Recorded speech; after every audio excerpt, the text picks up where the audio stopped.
Everyone, welcome to the Data Science Sunday. Data Science Sunday is brought to you by Polynomial Hub, and we are building a tech ecosystem at the Data Science at Collab Innovation Hub. And today, we're bringing you one of our communities, and we have been running for 147 episodes. The idea being that we want to build a community around the data science skill and an opportunity for people to build their consistency, have a community to grow and showcase what they're doing. Right, my name is Pablo. I'm a data science professional. I lead the data science community at Collab Innovation Hub. I am also the director of people and community. The idea, again, is to help folks who are building their skill and looking for a place to up and move. Welcome to Data Science Sunday, episode 148. And this is the 37th Data Science Sunday of the year. So how are we all doing? All right, so the Data Science Sunday episode has 2 sessions, and we'll kick off as quick as possible. The first session is an intro session where we share what we've done for the week. It's like an accountability session. It's also a session for anyone who's starting out for the first time to share, what he or she is doing, and also, also we'll also use this as an opportunity to share information, share resources, and all, and also getting folks who have done stuff for the week to share what they've done. Put things in perspective. You may be looking to get started, but someone already has a community and they're building stuff. We will also use this opportunity to share links to our community. And if you know anyone who's interested, let them feel free to join. It's a WhatsApp and Telegram channel. And you have people in there building their data skills from business intelligence to data analysis with Excel, to machine learning and data science. Also, machine learning engineering folks also in the building. So yes, if it's your first time, please feel free to share. If you want to share, you can just basically raise your hand and say, okay, it's my first time. If you feel comfortable typing, you just use the chat call message area and say hi and tell us what you're doing. While we're at it, if you've done anything for the week, feel free to share. And then we can move on from that. We also have the knowledge area where we share something worth learning. We share something worth learning in the knowledge area. It's ideal to learn, it's ideal to grow, it's also ideal to know stuff. And so it's also ideal to know stuff. So we will be using that opportunity to learn something new. Yes, we use that opportunity to learn something new. And we'll read, what we do is typically read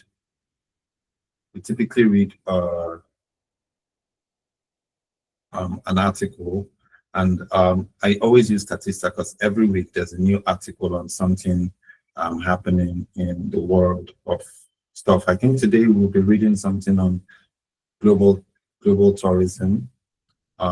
Really, I think it's a big conversation. Now, there are 2 things there. There's stuff we want to show. The thing about reading and learning stuff is that it puts perspective to a lot of things. So we'll be reading on these, and we'll learn from that, right? All right. So anyone, this is your first time, feel free to share. What have you done during the week? Feel free to share. If there isn't, we could get started as quick as possible.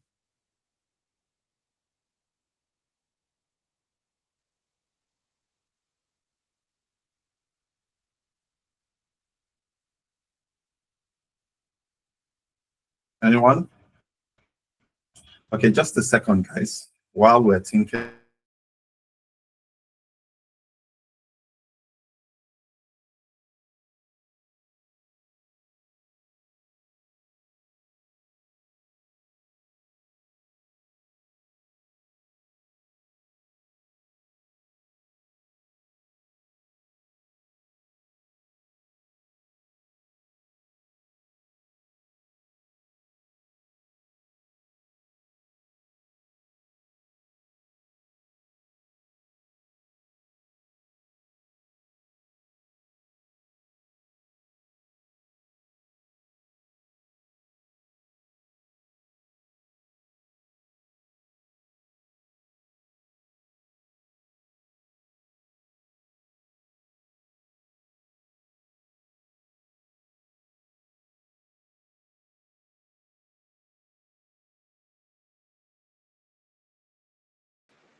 Hello, good evening.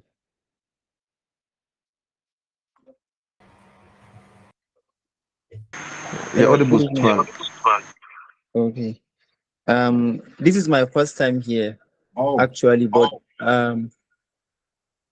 I think when I registered before this data science started, but I haven't been gotten any link via my email to join the program. It was only today, luckily, that I saw the link to join this program. So initially, I registered initially, but I haven't been gotten the link to join the program once it is. It was even today.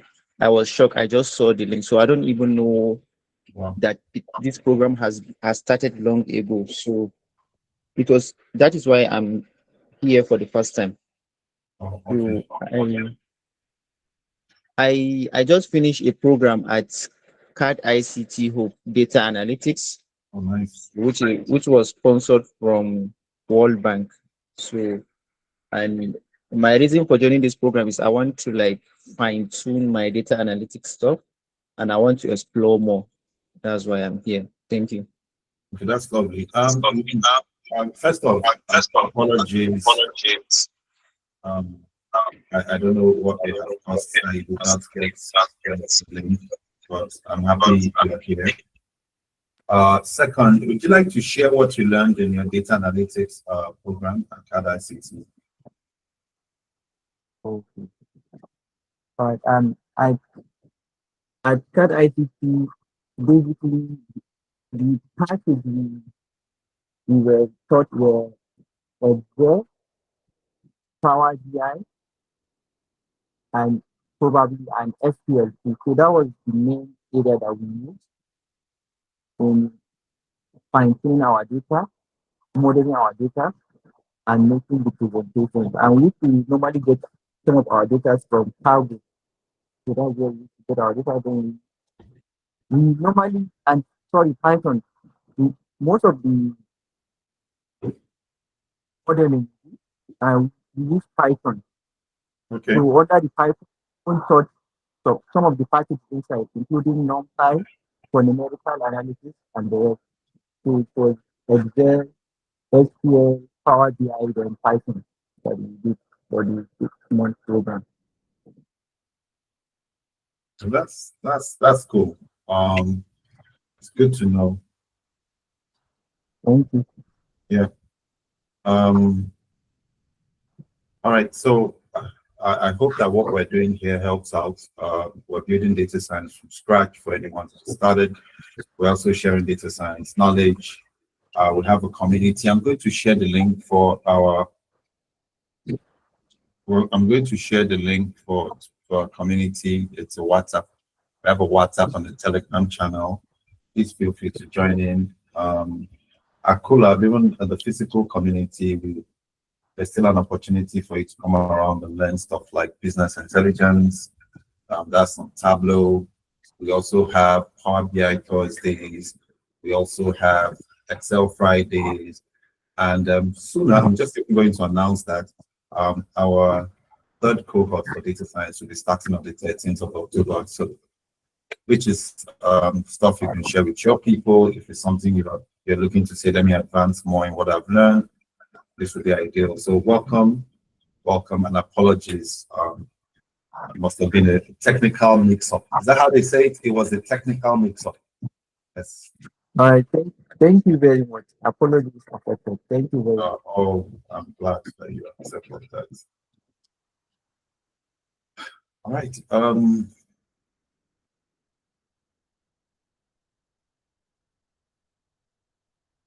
All right. Anyone else? If you have something to share, if there's something you're doing, please feel free to check out the link in there. I would also, the Data Science Sunday is streamed live on my YouTube channel. Also, feel free to check it out. If you're interested in learning data science, feel free to check it out. That's another one. And if you're learning data science from scratch, check out the Anaconda Navigator. Pretty good for anybody getting started. And so the link is in here, and check it out. Any other person? Do you have anything you've done for the week you want to share? If there isn't anything, let me quickly move as quick as I can and share my screen. All right, Shino, please go ahead and share. Hello, everyone. Good evening. Here in Nigeria, West Africa. My name is Oishino Yerinde.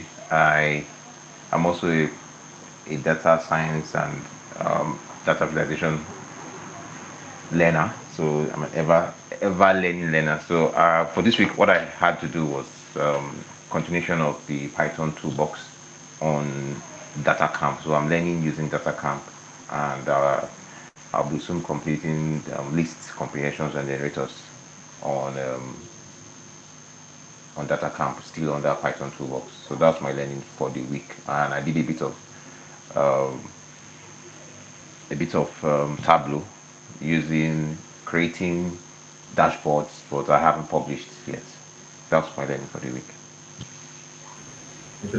That's awesome. Nice one. Please keep it going. And thanks, you have joined. I joined the Dev Career community. Interesting stuff. It's been and it was even interesting. I joined. They have a data science Python with channel and all, and so I joined that. So yeah, hopefully it's a nice thing to be doing. Right? Is anyone, have you learned anything this week? Is there something you're willing to share? Are you having any challenges? Please feel free to share. Anything you are doing, anything you've learned, any challenges you're having. Okay, if you're looking on the screen, you see the data science talent pipeline. Our third cohort for the year is starting out, and this is it. The third cohort. This is the first time we're having 3 cohorts in the year. I figured there's need to just have the third cohort. It's October, and so we could spend the rest of the year learning data science, introduction to data science, introduction to Python, introduction to statistics with Python, introduction to exploratory data analysis with Python, that will expose you to eventually picking up machine learning and data science, right? So this is a startup. Now, our collab is something really interesting we do. For anybody who sees this, we are collab. What we have is a community, right? We're building tech talent pipelines because we strongly believe that talent is really important. And what we are trying to do is get talent, then move them for jobs, to make them maybe startup ready, product ready, research ready. And that's what we're doing, building this community. So we'll have the opportunity to do stuff like this. And so that's what it is. So when you pay for this, you are typically paying for 4 months access to the community. So you have access from Mondays to Saturdays. And then just in between, we have sessions where we learn, where we learn stuff. So which means it's an opportunity to connect with the community and learn and do really great stuff. So this is what we have going on this week. For me, it's been an interesting week. I started 2 weeks ago. I started learning AI engineering for data science. And so which means I was exposed to understanding Hugging Face, also trying to dust up my deep learning with PyTorch, using the PyTorch framework. Additionally, I am also learning cloud engineering, because you build a data science product or products using data science, you probably want to be able to deploy and continuously to integrate and deploy. So I'm also learning that. I'm giving myself the drive to see if I will write this in December. We're also working hard to get vouchers for people who are taking part in the program. Also, what else am I learning? Tableau. So starting from September, we're doing projects in Tableau. So we'll share the responsibility for folks part of what Shino is learning. So we're building visualization so we can populate our Tableau public accounts, which it sort of says, look, I'm learning stuff and this is what I'm learning. Right. And what else did I do for the week? It's been an interesting week. We had a digital creation content, digital creation bootcamp, where folks are being taught how to make some money by creating content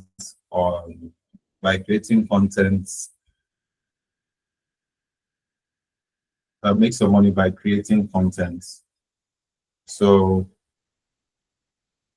yeah.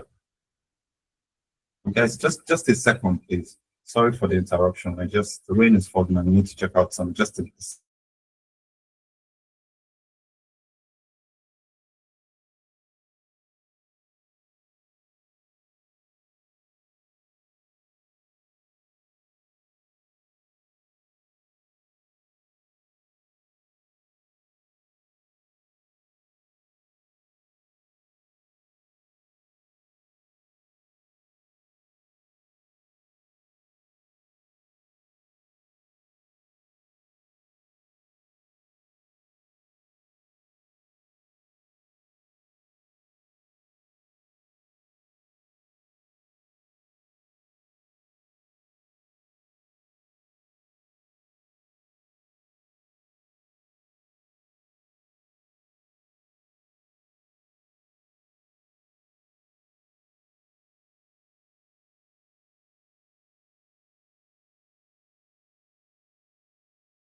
sorry for that.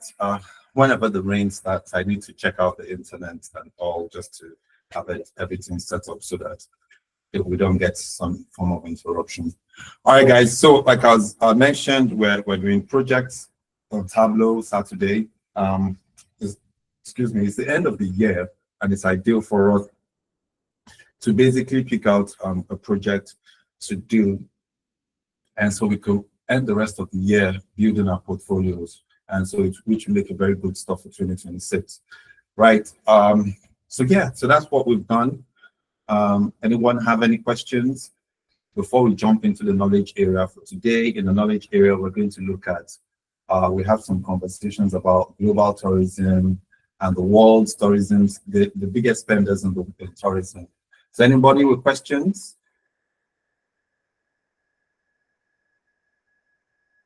Questions, guys?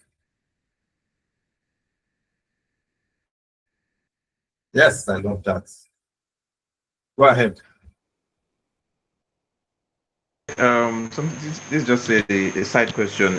You mentioned something about content creation during the last Tableau class. So I just wanted to have a bit of clarification if those who didn't join early can still join the session. That's what I just have. For Tableau? Sorry, could you say that? YouTube content creation that. Okay, YouTube content creation going on at Collab, yes.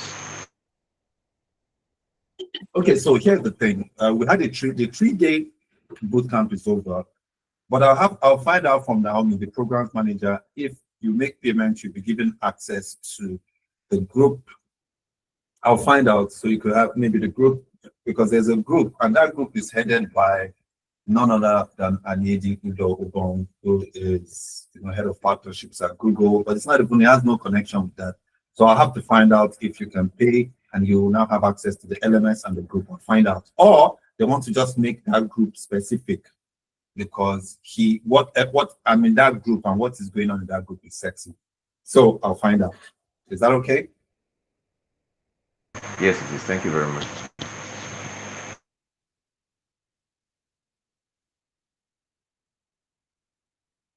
Yes.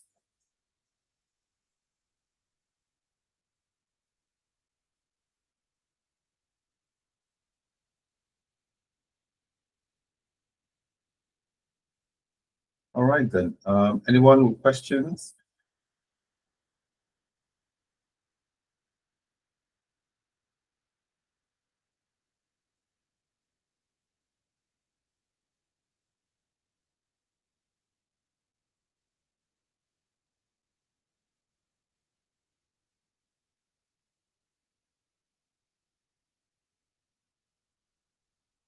Questions?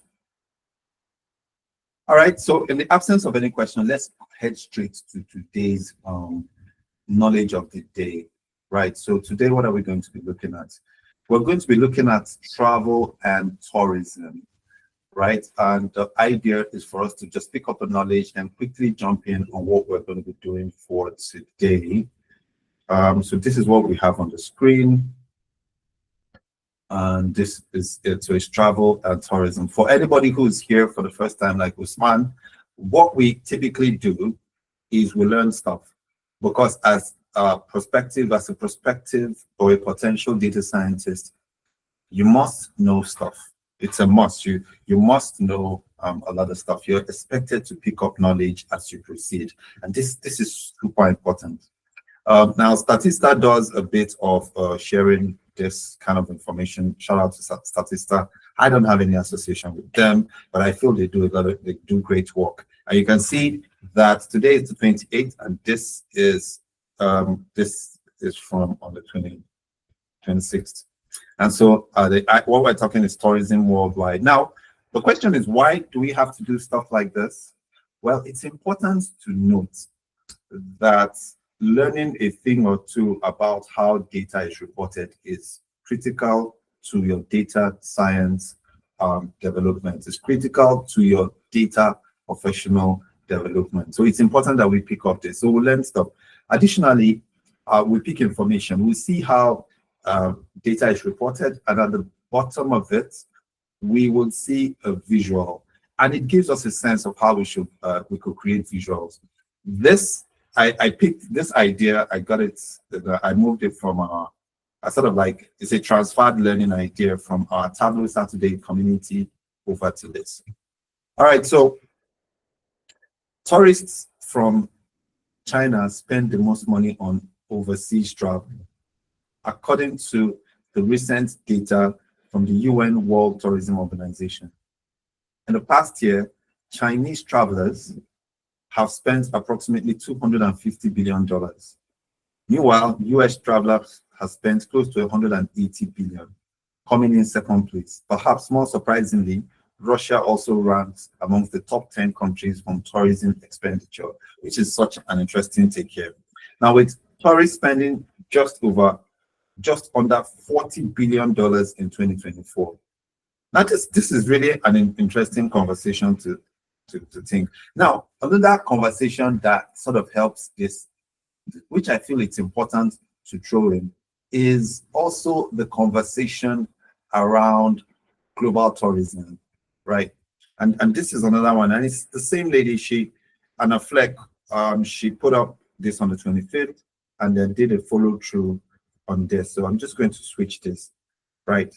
And of course, you can see that there's a bar chart showing the world's biggest tourism spenders, right? And you can see that China is on top of it. So if there's a conversation around if Chinese folks move around the world, and that's going to be something to talk about. $250 billion in foreign travels. Yeah. So again, if you think about this, it starts to give you a thought around what movements are all about also, but that's not just the conversation.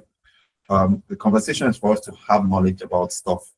So here it says, when it comes to international travels, Europe leads the way, attracting nearly half of all global visitors. The Asia Pacific region follows as the second most visited area.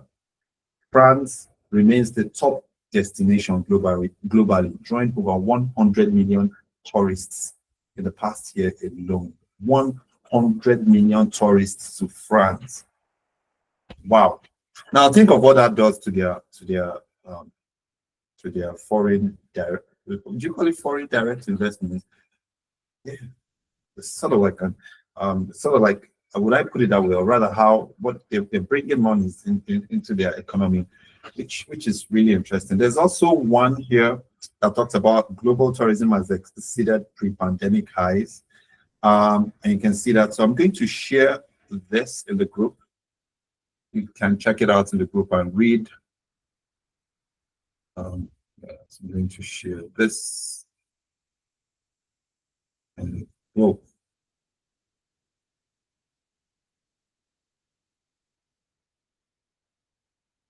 All right, I'll put this in the group so you can check it out in both groups. I'll also put the other one, which shows the biggest tourism spenders. And so we just so today it was tourism, tomorrow it could be women's health, next tomorrow it could be H1B visas. Knowledge is super important to look at. So that's what we have for today. Anyone with any questions before we quickly jump into the next topic? Questions, guys?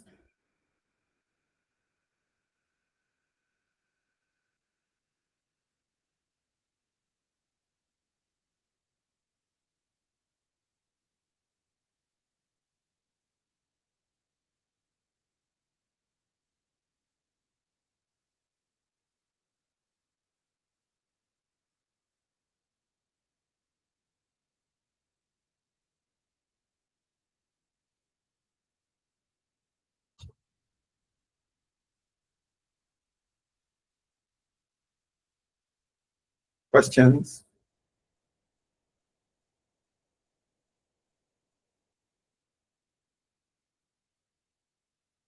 All right. So the next thing we're going to do is, since we have no questions, let's go straight up into what we have for today, right?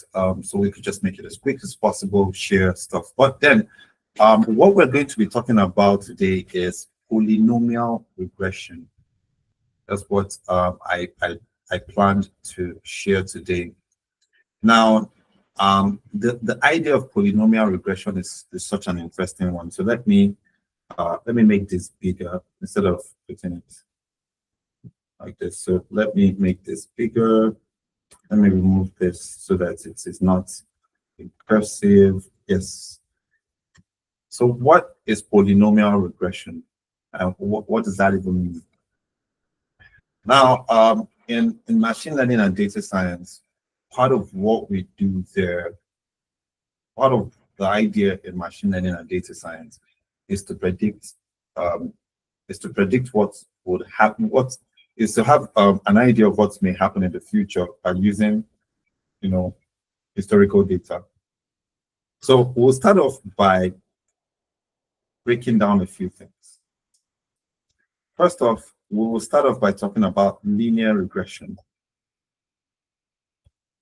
Right now, with linear regression, what we are trying to do is, technically, what you would talk about is to fit a straight line between two features, and that conversation is typically very technical, I think. So the best thing to say is what we're trying to do is to predict,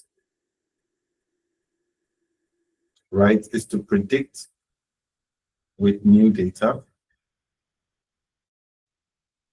and compare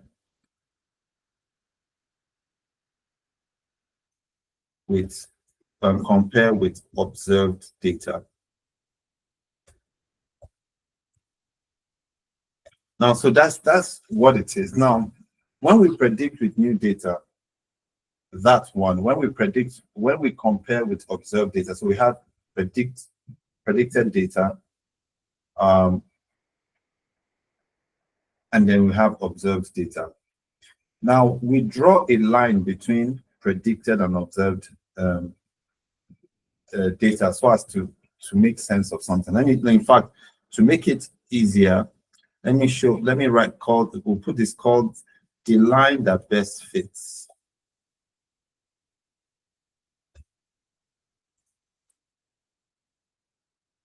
So this is what it looks like. As a matter of fact, let me look at what I have here, and then let me see if I can get an image of a line that best fits, because that's going to really make it interesting. And so whenever we talk about a line that best fits, we're typically saying, look, if we make predictions, how can we tell if that prediction makes sense? Can I find the line that best fits? Regression. All right, guys, I'm trying to find if there's anything on regression. Line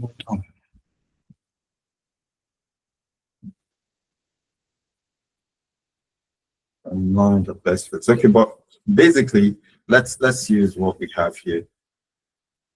So whenever we say the line that best fits, we are typically looking at data. Aha, we've done this before. Why am I searching for it? If we go back, we're going to see what we're doing here.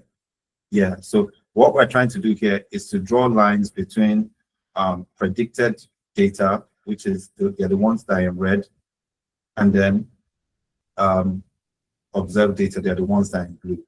So that's what we're trying to do. Now, what does this, so now the reality is every time we're trying to predict data, we're trying to find, with linear regression, we're trying to find relationships. So what we're trying to do is find the relationship between an observed data and an observed feature. That's what we're trying to do. Now here, what does it mean, an observed data and an observed feature? If we're trying to predict how much a house is worth, two things. One of the things we might look at is the size of the house and the price of the house. Now, the question is there a relationship between the size of the house and the price of the house? If there's a relationship, what we're trying to do is draw a line between these two relationships to be sure between these two features, just to be sure that if I make a prediction when I see a new house, I might use the size of the house and be able to make a very good prediction with data that I haven't seen, right? So that's typically what we're doing with this. So this, my friends, is typically what linear regression is. Now, why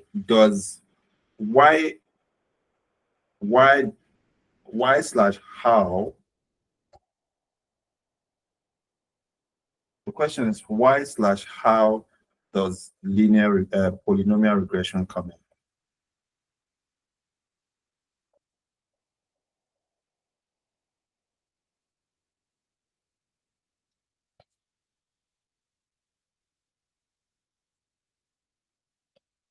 Now, see, here's the thing. Sometimes not every feature you look at, not every feature you want to predict has a linear relationship, because here, what we're trying to find here is a linear relationship. Now, which means the bigger the house, the higher the price, stuff like that.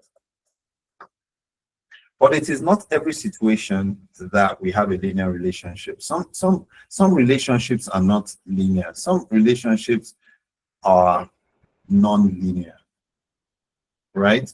Some relationships are interesting. Think of it this way, right?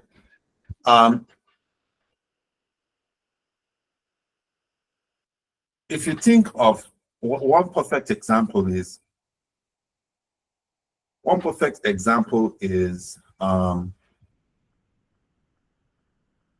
is how whenever you drive a car and you buy fuel, people say some you want to predict how much a car speed and how much fuel it burns. You might think if a car goes at a higher speed, then more fuel is burned. But sometimes it is not always a perfect line. Sometimes it all depends on the engine of the car, right? If you warm the car, some cars have fuel efficiency technology in them. So sometimes the relationship is not perfectly linear. Sometimes some features may affect how much a house is worth, but it is not linear, like the location of a house. The location of a house doesn't really have a linear relationship with the price. There's typically not a relationship that you say, the higher the location, the higher the price, right? It could just be that a location is a new place, and for some reason they've been building that location for a bit, and all of a sudden something changes. It might just be that there is a government has sanctioned something, right? And all of a sudden, an area that was not attracting interest, just sometimes the relationship is non-linear. Sometimes the relationship curves. That's just what happens. The relationship has a way it changes. It's not up and down, it just bends, depending. Now, if that relationship bends, using a linear regression to model the future is going to be tricky, and you would end up have your data overfitting, because your model will understand training data, but it will not understand new data. Now, to that end, right, introducing linear regression, polynomial regression gives the model flexibility. Polynomial regression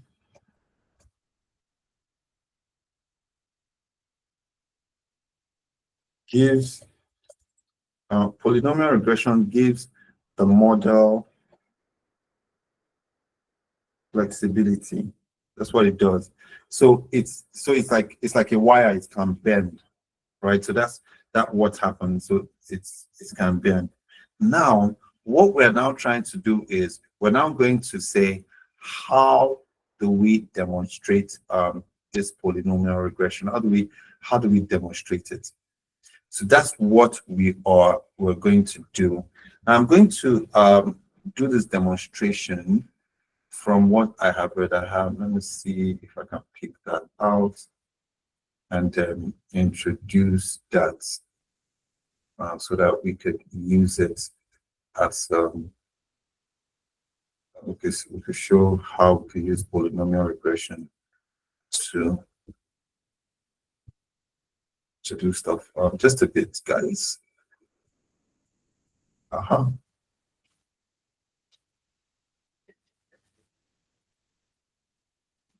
Now what I'm going to do is I'm going to do a few things. I'm going to introduce polynomial regression like a function, and I'm going to basically I'm going to now generate data that isn't real, and then we can now get to visualize and see how polynomial regression actually looks.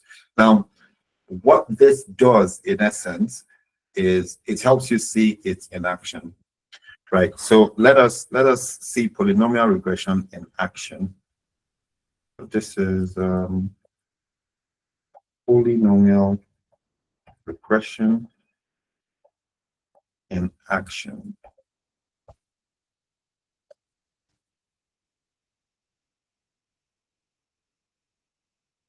So the first thing we're going to do is we're going to generate data.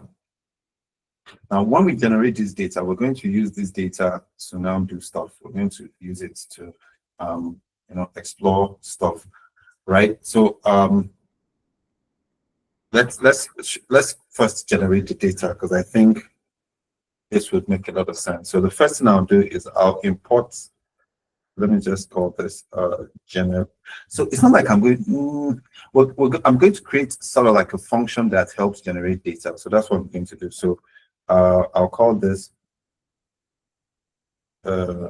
function for generating data. Now, what we're going to do, I'll import NumPy as NP. So NumPy is typically good for generating data because it's a representation of mathematical or mathematical abstractions, and so that works with this. Now, what I'll do is I'll create a function. I call this def. I'll call this function make. I'll call this function. What do I call this function?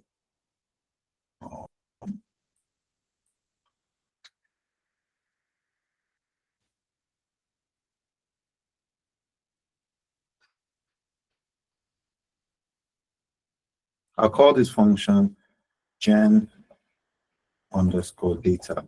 So I'll call it generate underscore data. Generate underscore data. Now, what would this function have? This function is going to have n, which is the total number of features we want to have inside. We'll create something called error, which will just be equals to 1.0. The error is typically, if we generate data, we might just want to give it a sense of, it's more like we're trying to give it a sense of noise, sort of in that way. So then we'll create something called random seed, which helps for reproducibility. Now, when I create this function, what I'm saying is that if I call on error, if I put in error without any value, this is going to be the default value. If I put a random seed with any value, 1 is going to be the random seed. Now, I'm going to now sort of like create a sample data, random data sampling, right? So what I'll call this is random number generator. This is basically used like DF.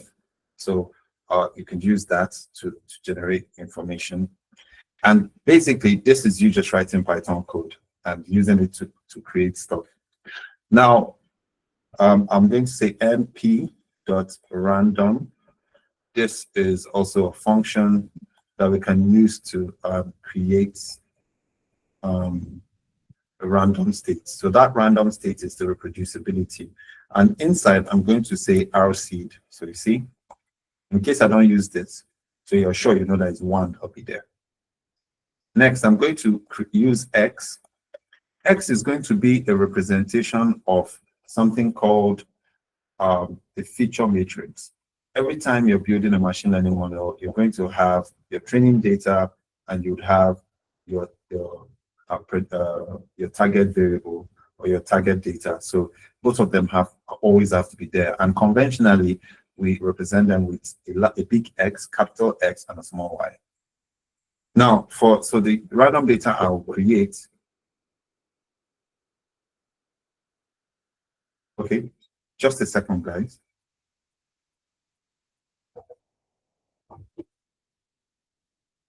Just a second, guys. Just to do stuff. I'll be back in a bit.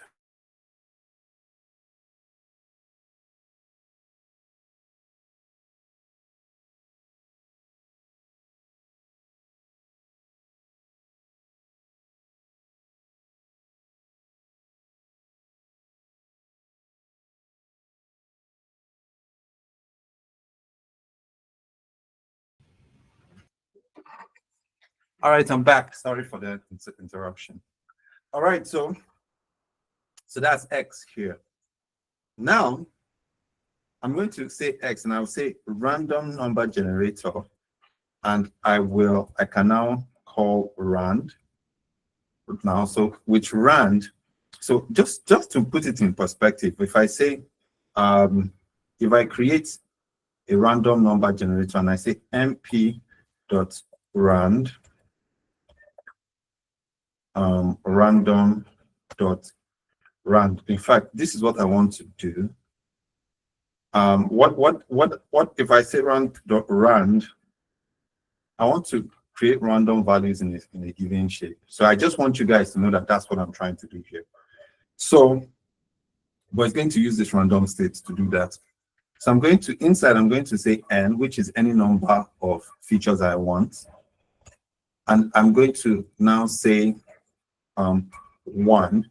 So which is if we look at this, you see that there are different features that we can introduce into it. Maybe the dimension, it must be non-negative and all. So I put this here, but I put 1 here, and then I multiply it by 2. So this is basically what our first data is going to be like. So this is going to be our x. We know we're generating data, so it's this first part of x is going to be generated number. We're going to see the data when we're done.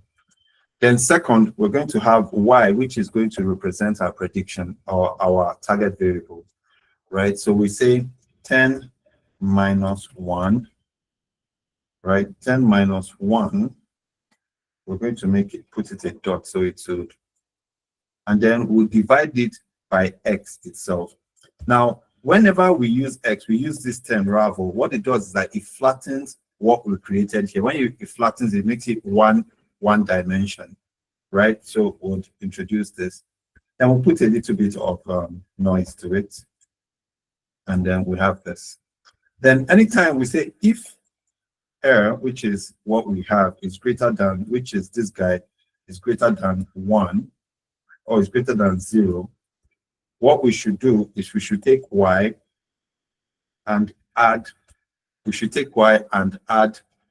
the error times this random number generator we've created dot rand n. So this is typically like saying, look, in case there's a change in anything, we can always change our predictions. So our prediction is going to make is just going to have a lot of change in it, right? So when we are done, we're going to return. We're going to return x and y. So which is these two things here.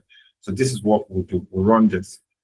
Now, just to show you what this is done, if we decide to say I want to create x comma y, and I'll say generate data, I'll say I just want 40 elements. I want 40 elements, and I run this. So if I say x times shape, what I'm going to have is what? 40 elements. If I say y times shape, y dot shape, what I'm going to have is 40. So this one is flattened. This one has one dimension. X has one dimension. So this is what I've created. So this is the first part. So we now have our data. Now, next thing I want to do is I want to use this data now to show you how polynomial regression works. Now, the reason we have this data is this data has a relationship. The data we've just created, some part of it, we have ruffled the data so that a straight line will be hard to come out of it. So that's the plan. That's the whole idea. And then we'll now introduce polynomial regression to it. We'll now show you how polynomial regression can make it find all the curves inside the data. So we've generated the data. So we have x and y already. So this is it. Now, the next we want to do is we now want to, what we want to do is we will build the machine learning model, right? And then, create a function out of it. Then see how polynomial regression works. Now, to do that, the first thing I'm going to do is I'm going to import, I'll say from sklearn, this is what we'll be using, dot pre-processing. So I'll use that to import polynomial features. That's what we're going to use. We're going to also say from sklearn dot linear model, because I want to import linear regression. And then finally, from sklearn dot pipeline, because in case there's something called pipelining, so in case we can create a pipeline where we can make changes and it will work seamlessly, I want to import make pipeline. So these are the things I'll introduce to it. Now with this, the next I'm going to do is I'm now going to create I'm going to call this polynomial regression. I'm going to call this polynomial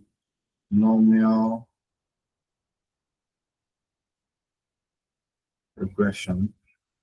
Now, with polynomial regression, what we're going to do is we're going to add by default, we call this degree 2. Now, typically with polynomial regression, you can tweak it depending on if you want to find the different curves.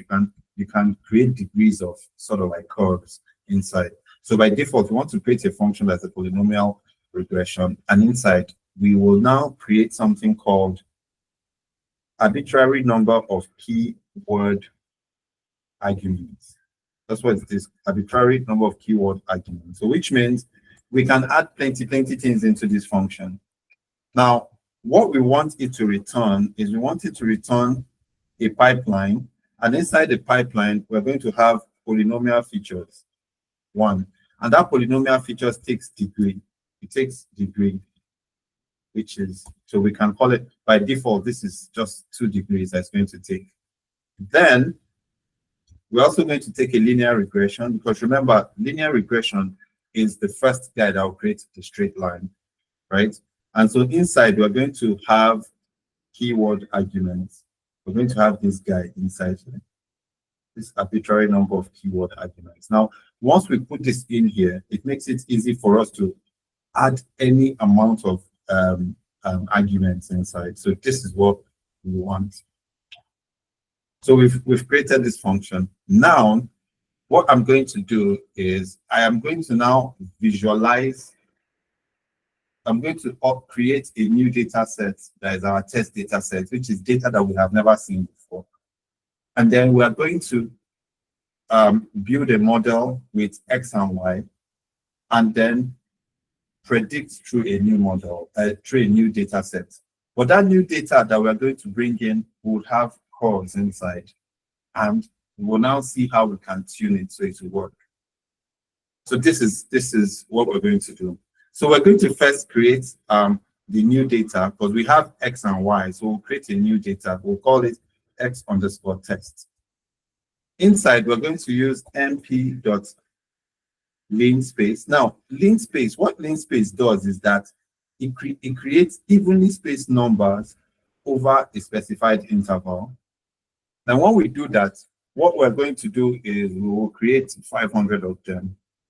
Evenly spaced numbers. It's going to be really hard for you to sort of, get a line through there. So I will create it within a certain interval. So we're going to say, we're going to start with minus 0.1, comma 1.1, so that's the space between the numbers. And it's going to be a total of 500 of them.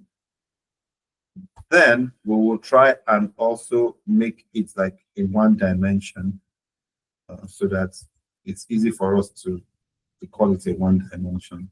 So when we run this and we say X underscore test dot shape, it's going to be like this. I hope I did not miss out anything. Yes. Yeah, so it's going to be like this. So this is what it's going to look like. Now, this is going to be our test data. So we're going to use it to predict when we're ready. Now, we're going to do the prediction, and at the same time, we are going to visualize the data itself, right? So I start off by saying, let me come back here and import matplotlib dot pyplots as plt. So matplotlib.pyplot as plt. Yes. So because we're going to use this to visualize our data while we're working it. Now the next we're going to do is we're going to say plt.scatter. So we're going to create a scatter plot. Now inside it, the first thing we'll have is X. We'll make it flat. Next, we're going to have Y, and then this is going to call color equals to black. So this is going to be our first. This is going to be this data that we have here. This 40. This one that we have here. Next, we are going to call axis, and we'll say plt.axis, so which is going to reference whatever it is we're going to build. So we'll now say for degree,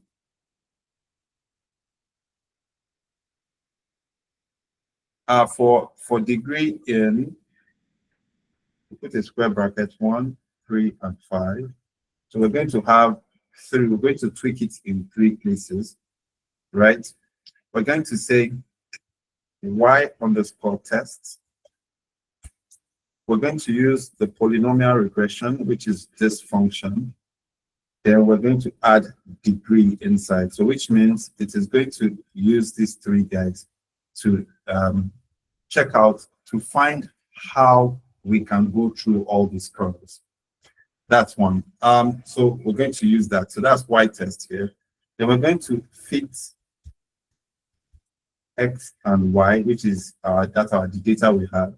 Then we're going to predict using X_test. Right, so that's what we're going to do with that.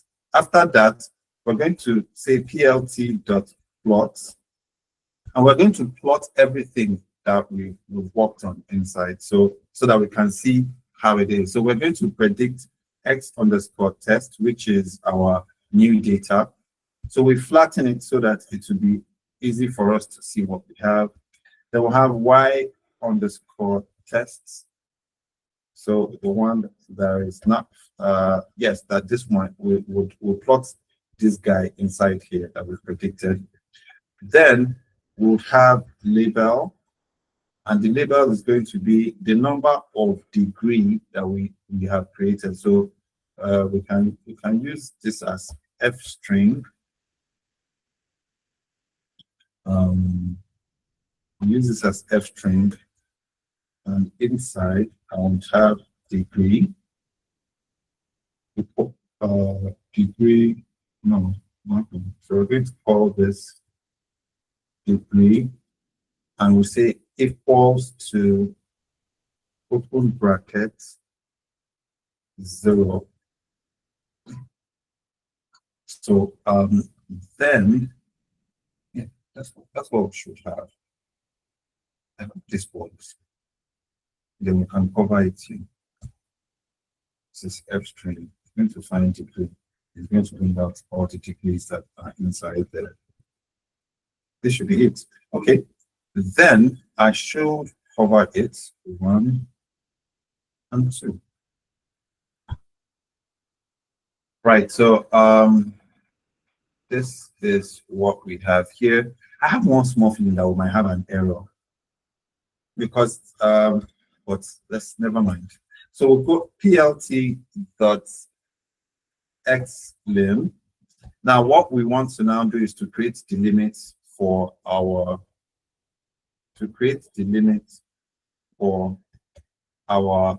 plots. So this is 1.0. So we have plt.ylim, and here we have -2, 12, just to give, because this will show us the different this will be in the y-axis, and this one will be here. So we're going to look at different ways it will be plotting, and then we can go on to say plt.legend. Inside, we're going to say find the location for the legend, and inside, let's look for the best location. So this is it. Let me see if it works.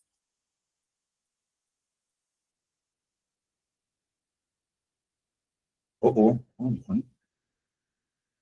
Yeah, it should have worked. Let me see. It should work. And then we say plt.show. Yeah. Oh, there's a problem. I told you guys there will be a weird mm,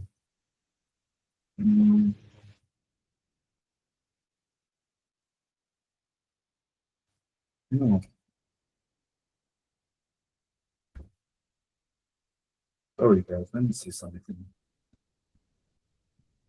Yes, yes. I know that this was weird problems. Now, guys, this was what I have been trying to explain.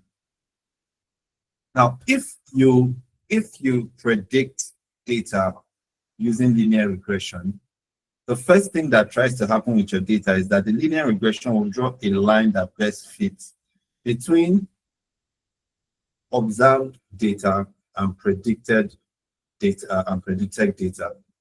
Now, it's not in all cases that observed data and predicted data would have a linear relationship.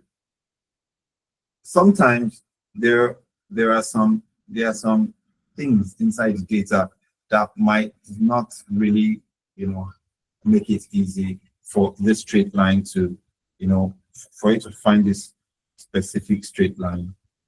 So what polynomial regression does is that it basically finds the curves. That's why I said polynomial regression comes in and gives the model some flexibility to find some intricacies, these intricacies in use. So you can see all the degrees that we use. The first polynomial degree, or the first tune that we did it was 1, which is blue.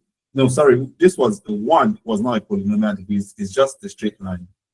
Then we used 3-degree polynomial, a 3-degree polynomial, and you can see how it tried to understand the data. Look at that. Then the 5-degree polynomial, you can also see how well it tries to get to understand the data. So this is a process where you can typically use a polynomial feature or polynomial regression to understand the intricacies of your data if the line that best fits does not help out for your observed and your predicted values. And this is used in machine learning a lot after you have built a model and it seems like a straight line does not really tell much. Now, mind you, there's a whole lot to it. There are caveats to it. If you use polynomial regressions a lot, at a point, your model might overfit. But there's also another technique to fight that, which is called regularization. But I figured that if at any point you have built a linear regression model or learned to build a linear regression model, and it doesn't really converge in the way you want it, or it doesn't generalize, sometimes it's ideal to start to tweak the model so that it's, you can introduce polynomial features inside so that it can find the curves that exist in the observed features versus the predicted features. So guys, this is the technical side of it. This is what we have done today. Again, if it's something you haven't, that feels like a lot, again, it just tells you, these are just, I share for one, if it's something you've tried to do in the past and, it looked pretty weird, I'm hoping that these explanations would have helped. If it's something you're yet to do, then it means somewhere at the back of your head, the idea of the polynomial feature might just be there, right?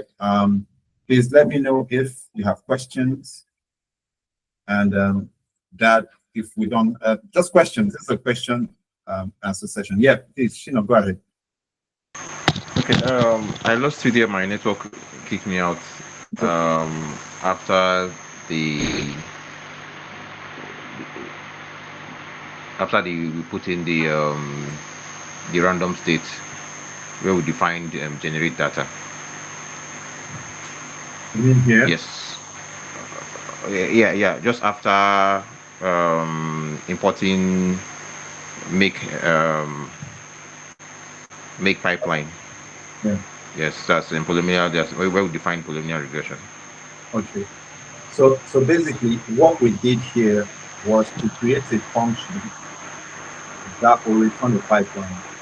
Now, pipelines typically make it easy for us to, it's like we can just put together all the model algorithms we want to use, and then also give an opportunity for us to use the parameters that the parameters we think are okay for us to use. So we don't have to do it over and over again. So we sort of like have a function that makes it easy. And pipelines make it also efficient for us to do stuff like that. So that's why I created a polynomial regression. And by default, it will do 2-degree polynomial. So it will tweak by 2 degrees. And we didn't use that. Okay. So Kabir says he cannot see my screen. Please, if you can see my screen, can you just confirm by raising your hand? So hopefully maybe Kabir has to go out and come in. Shina says he can see the screen. The other folks say they can see the screen. So you probably have to go in and go out and come back in, Kabir. So that's what I did. So I created a polynomial feature that will take degrees. So you can see that in the function, if I don't provide a value for degree, it's going to use 2. Then in this function, I said this is called arbitrary keyword arguments, which means it gives us the opportunity to add whatever we want inside our function. So, but we have to put we have to make keyword arguments with them. So that's what I now created. So I went on to create these are test data, which is basically like unseen data. So I generated this is an unseen data, which we use to test what we're building. So this is what I did. Now, I was now going to visualize everything together. So with Matplotlib, of course, with even every other thing, you can visualize, you can just put everything together and visualize them. So I visualized this first date. Hold on. Sorry. I noticed that. Yes. So I first introduced this guy. I flattened it. So I use this. This flattens whatever we have. So it makes it easy to also visualize and see like in one dimension. Then introduced our axis. So I introduced the axis we're going to use. Then I said for degree in 1, 3, and 5. So which means we're going to have 1-degree polynomial. And a 1-degree polynomial is basically a linear regression because nothing is going to be tweaked, right? And then I introduced something called y-test, which is going to be, since we have x-test, I introduced y-test, which is going to be like our test data that we are going to use the polynomial degree. Here, we didn't call anything, so which means it's sort of like going to do some tests on it. And then it's going to test with 2 polynomial degrees and then fit our data in it. Then I also plotted x-test, which is our test data, and our y-test, so that we can see how they performed with respect to 1, 2, 3, 1, 3, and 5. 1 being our default, this one over here being the default linear regression. And then we now visualize it. So at the end of the day, this is what the linear regression looks like. So this is the first degree, which is this straight line you're seeing. I remember from the outset, I said, if we have a situation where the data does not, a straight line does not fit, it's not easy to fit the data, predicted data and observed data. In essence, it feels like there's no relationship. The polynomial regression sort of comes in to find those intricacies in our data that may not fit in within that straight line. So in essence, and for polynomials, you need to fit them. You need to kind of tweak them. So you can do a 3-degree tweaking and a 5-degree tweaking. Now, when we say this tweaking, what polynomials basically do is that they take your features and then raise to power 2 or raise to power 3 or raise to power 4 or raise to power 5. So here what we did was 3 and x 5. So that's what these two are doing. With x raised to power 1, that is basically the linear regression itself. So there's nothing that's been tweaked, right? So that's literally what we did for these two. And so by tweaking them, we sort of like, worked on our model complexity to understand our feature intricately. and figure out all these are features. If there's a way, they can find the relation, find some sort of curves in our data. In essence, the reality of a feature happening in the reality of features in reality, so to speak, right? So that was what I did. So I also mentioned that there are situations where not everything has, a linear relationship, or it goes up, it goes up. Sometimes they act differently. And so if we use a linear regression to, to try to model our data, and we get a situation where our data doesn't really, with some of the features doesn't really work the way we want it, we can now use a polynomial regression to find those intricacies of it. So that's just what we did here. I hope that sort of refreshed the things that I spoke when you dropped out of the call. Yeah. We have questions? Questions, guys? All right. In the absence of any questions, I'll just do a recap of what we've done today. Today, we looked at a few things. In today's knowledge session, we talked about global tourism. I shared this in the group, so you can look this up. But we looked at this very short one, which is the world's biggest tourism spenders. And you can see China, US, Germany, UK, top 4. There's also a part where we saw that when it comes to international travels, Europe leads the way, attracting nearly half of all global visitors, followed by Asia Pacific. France remains the top destination globally, drawing over 100 million tourists in 2024. Wow. So that was the knowledge of the day. And then for the technical session, we talked about polynomial regression, and polynomial regression being, sort of like a workaround for after using a linear model regression. So that is today's features. In the absence of any question, we will be rounding up today's session.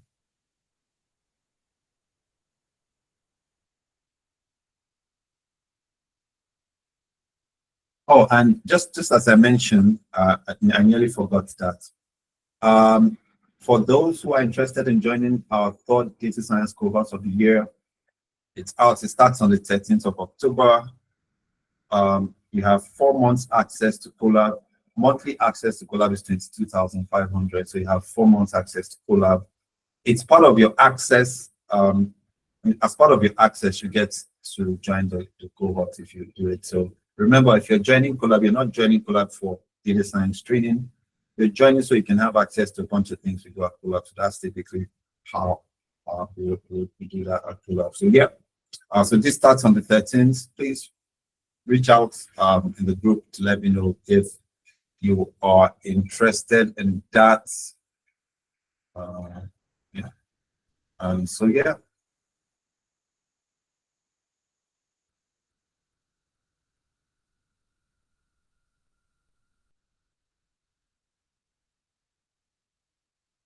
All right, guys, thank you so much for today's session.